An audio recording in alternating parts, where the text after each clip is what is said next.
जयकारा लगाते हैं। बोलिए भोले शंकर पार्वती मैया कार्तिक संग गणेश जी की जय। करवा चौथ माता की जय। आखिर कौन है करवा चौथ माता? आइए बहुत ही सुंदर कथा सुनते हैं। करवा चौथ संपूर्ण व्रत कथा। करवा चौथ हिंदू धर्म में विवाहित महिलाओं द्वारा पति की लंबी उम्र और अखंड सौभाग्य की कामना के लिए मनाया जाने वाला एक अत्यंत महत्वपूर्ण व्रत है। इस दिन महिलाएं पूरे दिन निर्जला व्रत रखती हैं और 16 श्रृंगार करती हैं। भगवान शिव, माता पार्वती, करवा माता, भगवान गणेश और चंद्रमा की पूजा करती हैं। व्रत के नियमों का पालन करती हुई महिलाएं अपने पति और परिवार की सुख समृद्धि की कामना करती हैं।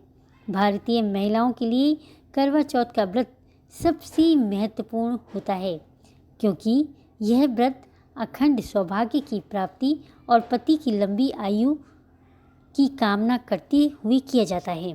द्वापर युग से लेकर कलयुग तक यह पर्व उतनी ही आस्था और विश्वास से किया जाता है जैसा द्वापर युग में किया जाता था। आज स्वागिन महिलाएं पूर्ण निष्ठा और प्रेम भाव से इस व्रत को करेंगी। लेकिन क्या आपने कभी सोचा है कि करवा चौथ के दिन जिसकी पूजा करते हैं, आखिर वह करवा माता कौन है और किस तरह से उनके नाम का करवा चौथ की शुरुआत हुई? आइए जानते हैं इसके पीछे की धार्मिक कथाओं के बारे में। करवा चौथ के व्रत को करने के बाद शाम को पूजा करते समय माता करवा चौथ कथा पढ़ना चाहिए। साथ ही माता करवा से विनती करनी चाहिए कि हे माँ, जिस प्रकार आपने सुहाग और सौभाग्य की रक्षा की, उसी तरह हमारे सौभाग्य की रक्षा करें। साथ ही यमराज और चित्रगुप्त से विनती करें कि वे अपना व्रत निभाते हुए हमारे व्रत को स्वीकार करें और हमारे सौभाग्य की रक्षा करें। इसके बाद भगवान श्री कृष्ण के कहने पर द्रौपदी ने भी इस व्रत को किया था, जिसका उल्लेख पुराणों में मिलता है। भक्तों, आपसे निवेदन है कि आप सभी कथाओं को अंत तक बड़ी ही श्रद्धा और प्रेम भाव से सुनिएगा। तो चलिए शुरू करते हैं बहुत ही सुंदर कथा। करवा माता की कथा। प्राचीन कथाओं के अनुसार प्राचीन समय में करवा नाम की एक पतिव्रता स्त्री रहती थी जिनका पति काफ़ी उम्र दराज था। एक दिन जब उसका पति नदी में स्नान करने गए तो मगरमच्छ ने उनके पैर पकड़ लिए और उन्हें गहरे पानी की ओर खींचने लगा।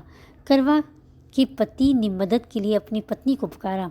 करवा, जो अपनी पतिव्रता, धर्मपरायणता और सात्वित्व के लिए विख्यात थी, तुरंत भाग कर आई और अपनी सूती साड़ी का धागा निकालकर अपने तपोबल से मगरमच्छ को बांध दिया। करवा ने मगरमच्छ को यमराज के पास ले जाकर कहा कि यह मगरमच्छ मेरे पति को मारने आया था, इसलिए इसे मृत्यु दंड दिया जाए और मेरे पति को चिरआयु का वरदान मिले। यमराज ने कहा कि मगरमच्छ की आयु अभी पूरी नहीं हुई है, इसलिए समय से पहले मृत्यु नहीं दी जा सकती।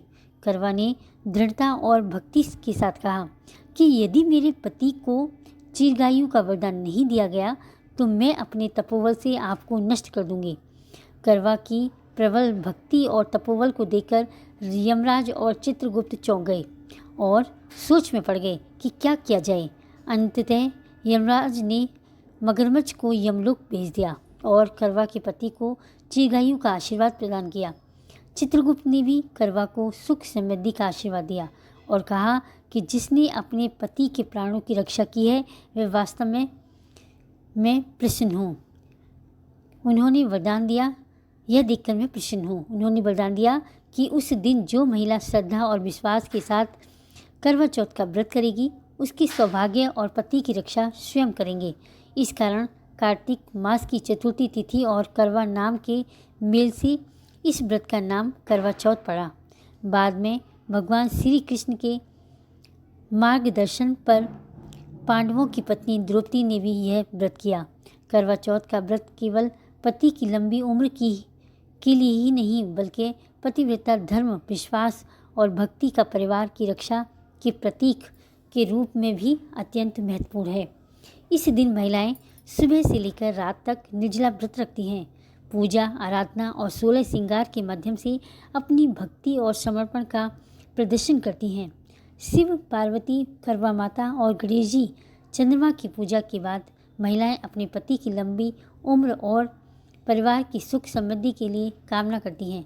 इस व्रत के माध्यम से पतिव्रता स्त्री की भक्ति, त्याग, प्रेम और धैर्य का अद्भुत उदाहरण मिलता है। यही कारण है कि करवा चौथ भारतीय संस्कृति और धर्म में से विशेष स्थान रखता है और इस दिन का महत्व हर विवाहित स्त्री के जीवन में अमूल्य माना जाता है। बोलिए भोले शंकर पार्वती मैया कार्तिक संग गणेश जी की जय। और बहनों, अब जो कथा आप सुनने जा रही हो वह अत्यंत सुंदर प्राचीन कथा है, मन को स्पर्श करने वाली है।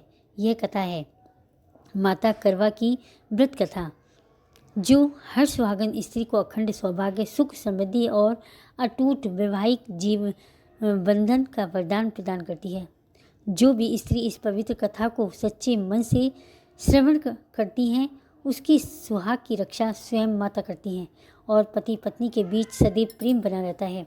प्रिय बहनों, यह बड़ी पावन कथा है जिसे स्वयं भगवान शिव जी ने माता पार्वती को सुनाई थी। इसीलिए इस कथा को आरंभ करने के बाद इसे अधूरा छोड़कर न जाए, अन्यथा इसका पुण्य प्राप्त नहीं होगा। जो भी व्रती स्त्री इसे प्रारंभ से अंत तक सुनती है, उसकी सभी मनोरथ पूर्ण हो जाते हैं। घर में दरिद्रता का नाश होता है और माता लक्ष्मी का वास स्थायी रूप से होता है। तो आइए श्रद्धा से इस व्रत को सुने और भगवान श्री हरि विष्णु से प्रार्थना करें कि वे इस कथा को सुनने वाले हर भक्त के जीवन में सुख, समृद्धि और मंगल भर दे। भक्तों, आइए कथा प्रारंभ करते हैं। एक दिन कैलाश पर्वत पर भगवान शिव जी ध्यान मग्न बैठे थे। तभी आदि शक्ति माता पार्वती वहां आती हैं और प्रभु को प्रणाम करके विनम्र स्वर में कहती हैं कि हे जगतपति के जगत के नाथ, कृपया आज मुझे करवा चौथ की व्रत कथा सुनाइए।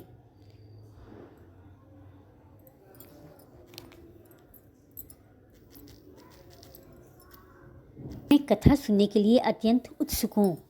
माता की बात सुनकर भगवान शिव मुस्कुराए और बोले, हे देवी, आज आपने अत्यंत उत्तम प्रश्न किया है। अब ध्यान पूर्वक सुनो। मैं तुम्हें एक प्राचीन कथा और सत्य कथा सुनाने जा रहा हूँ। भगवान शिव जी कहने लगे, कार्तिक मास की चतुर्थी को करवा माता की कथा सुनने से पहले परंपरा के अनुसार सबसे पहले भगवान श्री गणेश की कथा सुनना अत्यंत शुभ माना जाता है, क्योंकि वे विघ्नहर्ता हैं, शुभारंभ उसके देवता हैं और बिना उनके स्मरण के कोई भी पूजा या कथा पूर्ण नहीं होती। इसलिए आइए सबसे पहले हम श्री गणेश जी का आह्वान करते हैं हुए उनकी पावन कथा श्रवण करते हैं। तो आइए इस कथा पुण्यदायी कथा का आरंभ करते हैं।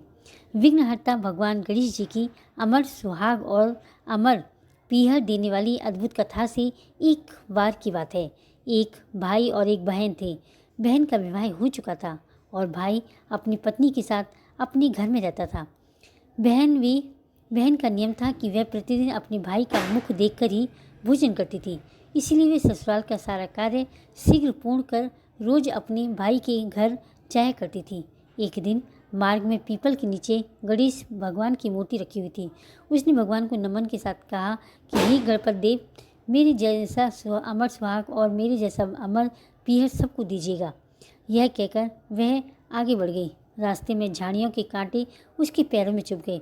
जब वह भाई के घर पहुंची तो उदास बैठी रही। भाभी ने पूछा, बहन क्या हुआ, पैरों में क्या चोट लगी है? बहन ने कहा, भाभी जंगल की झाड़ियों के कांटे पाँव में चुभ गए हैं। भाभी ने अपने पति से कहा, तब जब भी आपकी बहन आती है तो रास्ते के कांटे उनके पैरों में चुभ जाते हैं, कृपया रास्ता साफ करवा दीजिए। तब भाई ने कुल्हाड़ी लेकर झाड़ियाँ काट डाली और रास्ता साफ कर दिया। ऐसा करने से गणेश जी की मूर्ति का स्थान भी हट गया। यह देखकर भगवान गणेश रुष्ट हो गए और क्रोध में आकर भाई के प्राण हर लिए।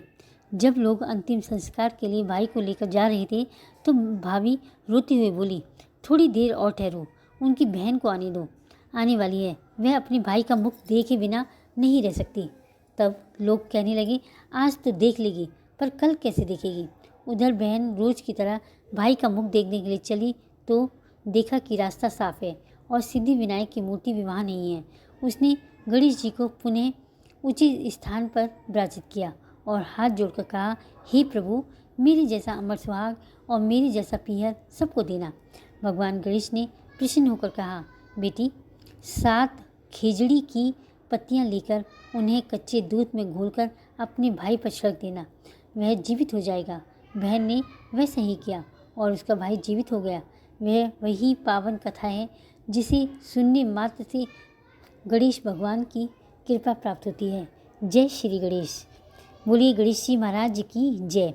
आगे भगवान शिव कहते हैं कि हे देवी, अब ध्यानपूर्वक सुनो, मैं तुम्हें करवा चौथ की एक प्राचीन कथा, सत्य कथा सुनाने जा रहा हूँ। पवित्र नदी, प्राचीन काल में सदनीरा नाम की एक पवित्र नदी बहती थी। उसी के किनारे पालमपुर नाम का समृद्ध राज्य था। उस राज्य में सुख, शांति और समृद्धि का वास था। वहाँ एक धर्मात्मा और दानी सेठ रहता था, जो प्रतिदिन गरीबों को दान करता और ईश्वर की आराधना में लीन रहता था। ईश्वर की कृपा से उसके घर में किसी चीज़ की कमी नहीं थी। उस धनवान सेठ के 7 पुत्र और एक कन्या थी। सबसे छोटी पुत्री का नाम सुमन। सभी भाई अपनी छोटी बहन से अत्यंत प्रेम करते थे, उसका हर समय ध्यान रखते थे। धीरे धीरे समय बीतता गया और सुमन युवती हो गई। एक दिन सेठ ने अपने पुत्रों को बुलाकर कहा, बेटा सुमन अब बड़ी हो गई है, उसका विवाह करना चाहिए। यह सुनकर भाइयों को दुख हुआ, पर वे पिता की बात को विरोध न कर सके। सबसे बड़े भाई ने पूछा, पिताजी क्या आपने उसके लिए कोई योग्य वर देखा है? सेठ बोले, हाँ बेटा, पड़ोस राज्य में मेरे मित्र रहते हैं, उनके पुत्र योग्य और सुशील हैं, तुम जाकर विवाह का प्रस्ताव रखो। 2 भाई वहाँ गए और विवाह का प्रस्ताव स्वीकार हो गया। शीघ्र ही सुमुहूर्त में सुमन का विवाह संपन्न हुआ। समय बीतता गया और एक दिन सुमन मायके आने का अवसर पाकर अपने भाइयों से मिलने आई। बहन को देखकर सभी भाई आनंदित हो गए और उसे गले लगा लिया। उन्होंने उसकी सेवा में कोई कसर नहीं छोड़ी और बहनों ने स्वादिष्ट भोजन बनवाया, परंतु उन्हें यह ज्ञात नहीं था कि उस दिन कार्तिक मास के शुक्ल पक्ष की चतुर्थी तिथि थी, अर्थात करवा चौथ का पावन दिन था। सभी बहुएं और सुमन स्वयं भी इस व्रत पर थी। तब शाम को भाइयों ने बहन को भोजन के लिए बुलाया। तब भैया, मैं चंद्रमा को अर्घ देकर ही भोजन करूंगी, क्योंकि आज मेरा करवा चौथ का व्रत है। यह सुनकर भाइयों को दुख हुआ। वे सोचने लगे, हमारी बहन सुबह से भूखी है और अभी चंद्रमा नहीं निकला। फिर उन्होंने एक चाल चली। सबसे छोटे भाई को मसाल दी और कहा, दूर तक ऊंचे पेड़ पर जाकर इसे जलाओ और सामने छलनी रख दो। भाइयों की योजना सुनकर बहुएं चिंतित हुई। उन्होंने कहा, वे जानती थी कि इस मसाल जलाता है और छलनी रख देता है। दूर से वह दृश्य देखकर सुमन को लगा मानो चंद्रमा निकल आया है। वह बोली, भाभी देखिए, चांद निकल आया है, अब हम सब अर्घ दें। भाभी रोकती रही, नहीं सुमन, यह चांद नहीं, तेरे भाइयों की चाल है। परंतु सुमन ने उनकी बात नहीं मानी और उस झूठे प्रकाश को चंद्रमा मानकर अर्घ देकर व्रत पूर्ण कर लिया। फिर भाइयों के साथ बैठकर भोजन करने लगी। भक्तों, जैसे ही उसने पहला निवाला मुख में डाला, उसे छींक आ गई। दूसरा निवाला डाला तो उसमें बाल निकल आया और तीसरा निवाला डालने से पहले एक व्यक्ति भागता हुआ आया कि बोला कि सुमन, तुम्हारे पति की तबीयत बहुत खराब है, वे मृत्युशैया पर पड़े हैं।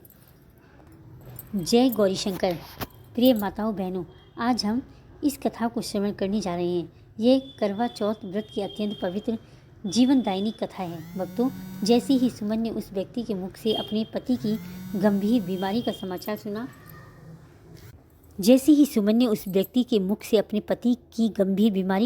सुना, वह बिना विलंब किए हुए अपनी ससुराल के लिए प्रस्थान करती है। उसके पीछे उसके भाई और भाभियाँ भी उसकी ससुराल पहुंच जाती हैं।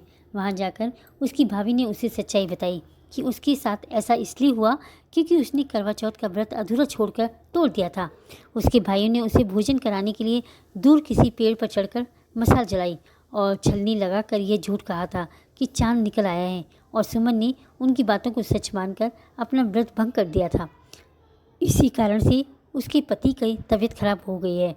भक्तों, जब सुमन को यह बात सच्चाई पता चला तो वह आंसुओं से भीग कर प्रतिज्ञा करती है कि मैं अपने पति को कुछ नहीं होने दूंगी, चाहे कुछ भी हो जाए। मैं अपने पति के प्राणों की रक्षा करूंगी। परंतु दुर्भाग्यवश कुछ ही दिनों बाद उसके पति की मृत्यु हो जाती है। अपने पति के वियोग का दुख सुमन सह नहीं पाती और मूर्छित होकर गिर जाती है।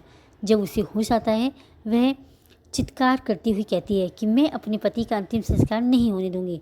मैं अपने पति से दूर नहीं रह सकती। अपने सतीत्व और पतिव्रता धर्म की शक्ति में मैं उन्हें पुनः जीवित करूंगी। भक्तों, नगर के लोग और उसके परिवारजन उसे बहुत समझाते हैं, पर सुमन अपनी बात पर अडिग रहती है। जब नगरवासी उसके पति का शव लेकर शमशान पहुंचते हैं, तो सुमन भी वहां पहुंच जाती है और सबको रोकती है और कहती है, यदि किसी ने चिता को अग्नि दी तो मैं भी इसी अग्नि में जलकर भस्म हो जाऊंगी। उसके इस हट के आगे किसी की न चली। भक्तों, सच ही कहा गया है, आज हट, बाल हट और स्त्री हट के आगे स्वयं भगवान भी कभी नहीं टिकते।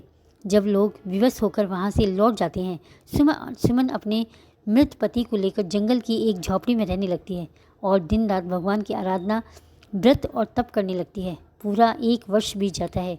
सुमन उसी दिन की प्रतीक्षा करती है कि जिस दिन उसने अपने मैके में व्रत तोड़ा था। जब फिर से वही कार्तिक मास की चतुर्थी आती है, तो सुमन ने निर्जला करवा चौथ का व्रत रखती है और आदिशक्ति माँ जगदम्बा भवानी से करुण स्वर में प्रार्थना करती है, हे माँ चौथ, मेरे पति के प्राणों को वापस लौटा दीजिए। मैं उनके बिना जीवित नहीं रह सकती। यदि आपने मेरी विनती नहीं सुनी तो मैं अपने प्राण त्याग दूंगी। भक्तों, जब सुमन का व्रत पूरा होने को आता है, तब उसकी भक्ति और तपस्या से प्रसन्न होकर माँ जगदम्बा उसके सम्मुख प्रकट होती हैं और कहती हैं कि हे पुत्री, मैं तुम्हारी श्रद्धा और व्रत से अत्यंत प्रसन्न हूँ। यदि तुम अपने पति को पुनः जीवित देखना चाहती हो तो पूजा पूर्ण करने के बाद करवे में रखा हुआ थोड़ा सा जल अपने पति के मुंह में डाल देना। इतना कहकर माँ जगदम्बा अंतर्ध्यान हो जाती है। सुमन अत्यंत श्रद्धा और विश्वास से पूजा पूर्ण करती है। फिर करवे का जल अपने पति के मुख में डालती है। जल उसके होठों को स्पर्श करता है। उसका पति पुनः जीवित हो जाता है। सुमन की आंखों में आनंद के साथ आंसू बहने लगते हैं और वह माँ गौरी के चरणों में सिर झुकाकर प्रार्थना करती है, हे माता गौरी, जैसे आपने मेरी सुहाग की रक्षा की है, वैसे ही संसार की सभी में पतिव्रता स्त्रियों की सुहाग की रक्षा करना, सदा रक्षा करना। भक्तों, इस प्रकार यह पावन कथा संपन्न होती है। भगवान शिव जी कहते हैं कि हे देवी पार्वती, यही करवा चौथ की व्रत की महान कथा है। बोलिए भोले शंकर पार्वती मैया कार्तिक संग गणेश जी की जय। करवा चौथ माता की जय। हे करवा मैया, हे करवा चौथ मैया, सभी सुहागिन स्त्रियों की सुहाग की रक्षा करना, सदा उनकी जो सर पर आपत्ति आए उसको दूर करना, घर में सुख समृद्धि संपन्नता प्रदान करना। हे माता, अगर मैंने कथा अधूरी पढ़ी हो तो पूर्ण करना, पूरी पढ़ी हो तो मान रखना, कहने सुनने वाली सभी की मनोकामना पूर्ण करना। बोलिए करवा चौथ माता की जय। अगर वीडियो अच्छी लगी हो तो लाइक करें, कमेंट करें, मीनूज़ लाइफ स्टाइल को सब्सक्राइब करें। हरे कृष्णा, राधे राधे।